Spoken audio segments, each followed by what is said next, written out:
नमस्कार, कैसे हैं आप लोग। मेरा नाम राज और कोऑपरेटिव सोसाइटीज की act policies and rules notifications अलग अलग जीआरस को और ऑर्डर्स को हम डिस्कस करते रहते हैं। तो आज हमारे पास में एक बहुत इंपॉर्टेंट ऐसे जजमेंट है जो बॉम्बे हाई कोर्ट का है। ये मैटर क्या है, पुणे का एक कोऑपरेटिव हाउसिंग सोसाइटी है और, और वहां पे जनरल बॉडी ने एक रेजोल्यूशन पास किया जो कि डीम्ड कन्वेंस या कन्वेंस को लेके था। जनरल बॉडी का ये कहना था 50 लाख की बचत होगी, जो प्रमोटर है उसी से कराएंगे और ये उससे कुछ 50 लाख का फायदा होगा।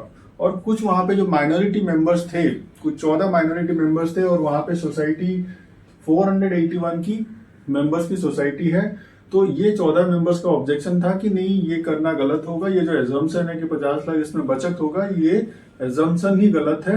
तो इन्होंने क्या किया, कोऑपरेटिव कोर्ट में उसको चैलेंज किया और कोऑपरेटिव कोर्ट ने जजमेंट जो दिया इनके 14 माइनॉरिटी के फेवर में दिया। और इनका कोऑपरेटिव कोर्ट का कहना था कि कंपनी लॉज में ऐसा है कि माइनॉरिटीज का भी ध्यान में रखा जाता है और माइनॉरिटी का भी से होता है। तो यहाँ पे माइनॉरिटी के से का हनन हो रहा है, उनकी जो ओपिनियन है, उनका जो वोटिंग है, उनका हनन हो रहा है, उसको भी मद्देनजर रखना पड़ेगा। तो कोऑपरेटिव कोर्ट ने माइनॉरिटी के फेवर में जजमेंट दिया। ठीक है, अब इसी चीज को जब सोसाइटी ने जाके फर्दर चैलेंज किया कोऑपरेटिव अपीलेट कोर्ट में, तो कोऑपरेटिव अपीलेट कोर्ट ने भी कोऑपरेटिव कोर्ट का सपोर्ट किया, माइनॉरिटी का सपोर्ट किया।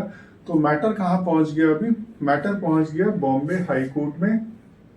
ठीक है, जहां पे बॉम्बे हाई कोर्ट ने ये बोला, ऑनरेबल बॉम्बे हाई कोर्ट का ये कहना था कि ये जो कंपनी लॉ है, दिस इज, ये जो माइनॉरिटी के लिए जो ये फेवर में जो जजमेंट आया हुआ है और ये जो एजम्पशन पे ये जो बात हो रही है, ये कंपनी लॉ में ठीक है, जहां पे शेयर होल्डिंग की बात होती है, जहां पे शेयर्स अलग अलग रहते हैं और शेयर्स किसी के कम रहते हैं, किसी के ज्यादा रहते हैं और शेयर्स के हिसाब से वोटिंग की स्ट्रेंथ की कैलकुलेशन होती है और जजमेंट्स डिसीजंस अफेक्टेड हो सकते हैं।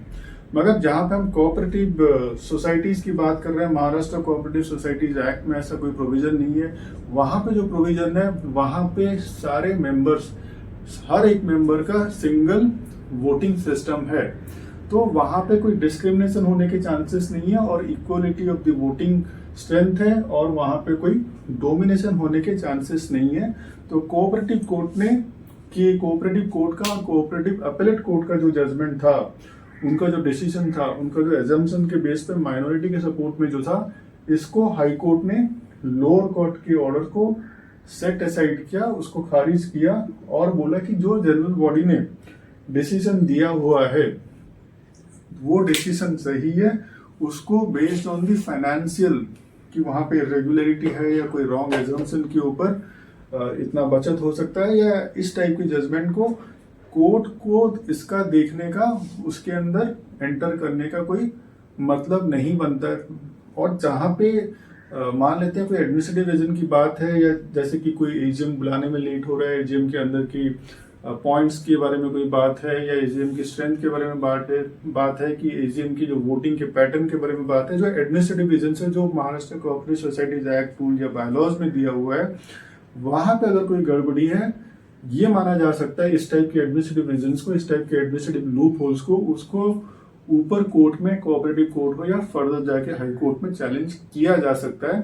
मगर जहां पे फाइनेंशियल विजडम की बात है कि ये सही है या ये सही नहीं है, या इस टाइप के एजम्पशन की ऐसा करते तो इतना बचत हो जाता, ये देखना कोर्ट का काम नहीं है। तो इस मैटर में कौन थे, जस्टिस अमित बोरकर थे ऑनरेबल बॉम्बे हाई कोर्ट में। तो इनका ये डिसीजन था, judicial review can not be extended to reviewing the merits of the financial assumptions, जो हम देख रहे हैं, merits of economic wisdom of the general body, कि general body is the supreme authority in a cooperative housing society. वहां पे general body ने अपना दिमाग यूज किया, नहीं किया, सही तरीके से किया, नहीं किया, इसके वजह से लॉस हो गया या लॉस नहीं हुआ, ये देखना, तो जनरल बॉडी का विजडम देखना, फाइनेंशियल विजडम देखना, ये कोर्ट का काम नहीं है। एडमिनिस्ट्रेटिव कोई मैटर होता तो वो वहां पे कोर्ट देख सकता था। तो ये बहुत इंपॉर्टेंट जजमेंट है। ठीक है, अगर अनलेस अदरवाइज कोई मैटर जो जनरल बॉडी का है, जो इलीगल नहीं है, उसके अंदर कोर्ट को घुसने का कोई मतलब नहीं बनता, ये ऑनरेबल बॉम्बे हाई कोर्ट ने नोट किया और इसमें ऑनरेबल जस्टिस अमित बोरकर साहब ने ये डिसीजन दिया हुआ है। ठीक है, तो cooperative court restrain the society from implementing, ठीक है ना। तो कोऑपरेटिव कोर्ट ने जो जजमेंट दिया था कि ये जो पास हो गया था कि डीम्ड कन्वेंस होना चाहिए, जो माइनॉरिटी मेंबर्स ने बोला था और मेजॉरिटी ने पास किया कि वहां पे प्रमोटर को दिया जाएगा जो कि वहां पे कन्वेंस करके देगा। ठीक है, तो members they resolve to get the conveyance deed executed from the promoter, जबकि जो माइनॉरिटी मेंबर्स थे, कुछ 14 मेंबर्स थे out of this 481 total members, इनका ऑब्जेक्शन था कि ये जो एजम्पशन है वो गलत है। ठीक है, तो हमको डीम्ड कन्वेंस के लिए जाना चाहिए। तो इन चीजों को कोर्ट ने खारिज किया, जबकि कोऑपरेटिव कोर्ट ने हेल्ड कर दिया था, कोऑपरेटिव कोर्ट ने अपहेल्ड किया था कि नहीं ये सही है, जो माइनॉरिटी मेंबर्स बोल रहे हैं सही है। तो उसने उनके फेवर में जजमेंट दिया था और कोऑपरेटिव अपीलेट कोर्ट ने भी वही फेवर में जजमेंट दिया था। तो ये सारी चीजें हमने देखी। The high court rejected the objections. Note क्या नोट किया हाई कोर्ट ने कि cooperative courts reasoning of the suppressing the minority से या minorities voice is based on the complete law, जो हमने ऑलरेडी डिस्कस किया।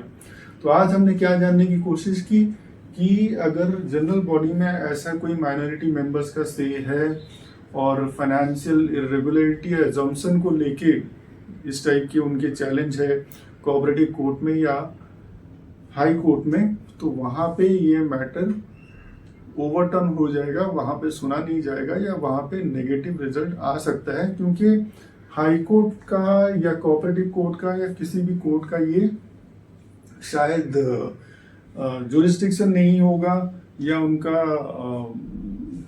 जजमेंट उस पर आना ठीक नहीं रहेगा कि जो जनरल बॉडी जो सुप्रीम अथॉरिटी है उनका फाइनेंशियल विजडम क्या है, उनकी कितनी कैपेबिलिटी है सोचने की फाइनेंस को लेके, क्या लॉस होगा क्या प्रॉफिट होगा।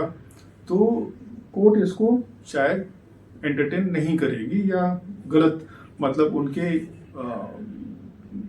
फॉर में जजमेंट ना दे। तो इस मैटर में अगर एडमिनिस्ट्रेटिव कोई लूप होल है तो वहां पे आप कोऑपरेटिव कोर्ट में भी जा सकते हो और वहां आप फर्दर कोर्ट्स में, हायर अथॉरिटी कोर्ट्स में भी जा सकते हो, हाई कोर्ट में, सुप्रीम कोर्ट में भी जा सकते हो और माइनॉरिटी होने के बाद भी हो सकता है आपके फेवर में जजमेंट आए। तो ये जजमेंट हमारे लिए बहुत इंपॉर्टेंट है। ये जजमेंट कहाँ का है और ये सोसाइटी कौन सी है? ये बॉम्बे हाई कोर्ट का जजमेंट है, जैसे हमने पहले डिस्कस किया, मगर सोसाइटी कौन सी है? ये है Nyati Environ cooperative housing society Pune, जो मैटर कोऑपरेटिव कोर्ट में पहले गया, कोऑपरेटिव अपीलेट कोर्ट में गया और उसके बाद कोऑपरेटिव, इन दोनों कोर्ट्स के बाद ये जाता है ऑनरेबल बॉम्बे हाई कोर्ट में। और बॉम्बे हाई कोर्ट ये डिसीजन देता है कि माइनॉरिटी का सेज है, मगर माइनॉरिटी ऐसे फाइनेंशियल विजडम जो जनरल बॉडी ने पास किया है उसके ऊपर सेज देना, उसमें कोर्ट का इंटरफेरेंस करना सही नहीं है। अगर कोई एडमिनिस्ट्रेटिव मैटर होता या कोई एडमिनिस्ट्रेटिव लूप होल होता तो क्या वो सही है या क्या वो गलत है, उसमें कोऑपरेटिव कोर्ट का से हो सकता था, उसमें जजमेंट हो सकता था, फेवर में जजमेंट आ सकते थे, हाई कोर्ट के आ सकते थे, सुप्रीम कोर्ट के भी शायद उसमें आ सकते हैं। मगर जहाँ पे फाइनेंशियल विजडम की बात है कि ये सही है सही नहीं है, based on the financial, based on the assumption कि ऐसा करते तो इतना पैसा बच जाता, तो ये इसमें कोर्ट का इंटरफेरेंस करना, जहाँ पे general body which is the supreme authority for housing society उसने रेजोल्यूशन पास कर दिया है, तो कोर्ट का यहाँ पे इंटरफेयर करना सही नहीं है।